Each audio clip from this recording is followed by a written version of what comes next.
So let's turn our attention to a challenge that we're faced almost all the time, and that's the patient with kidney cancer who presents with a primary tumor intact, metastatic disease. The metastatic disease could be either low volume or high volume, and that may influence your decision making. But Jen, let's start with you.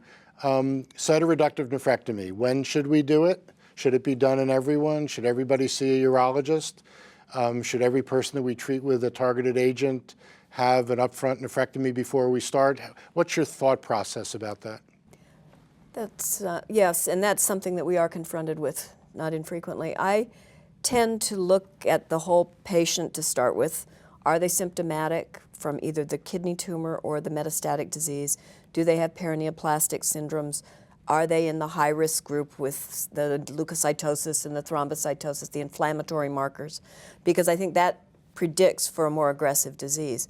And so if somebody has a large kidney tumor and centimeter-sized lung nodules, even if they're multiple, and they're asymptomatic and they look like you and me with this abnormal CAT scan, that person I will probably push to have a nephrectomy, because I think the bulk of the disease process is in the kidney, and they will do much better with other types of treatment, whatever it is, whether it's cytokines or TKIs, with the kidney removed.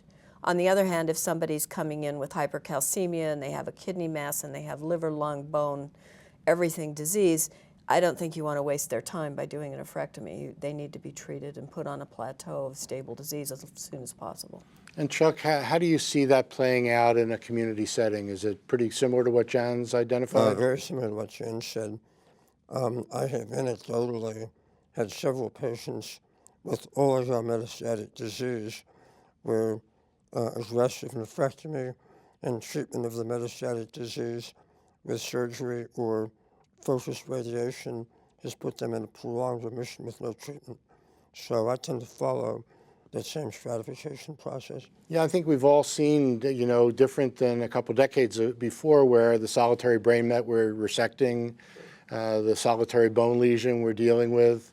I think especially with stereotactic radiosurgery and our ability to deliver focused radiation, it's really changed a little bit of our ability to deliver that. How best to integrate that, I think we still struggle with, but it's certainly something we think about. And Danny, I know you had some evidence that you reported. I think it was at ASCO GU. You want to tell us a little bit about that? Sure. So at ASCO GU, we looked at patients with synchronous metastatic disease and looking at the question of whether or not we should do a cytoreductive nephrectomy or not. There's been 2 New England Journal articles about the benefit of cytoreductive nephrectomy, but now in the age of targeted therapy, we always question, because targeted therapy is so useful, do we still need to do a cytoreductive nephrectomy?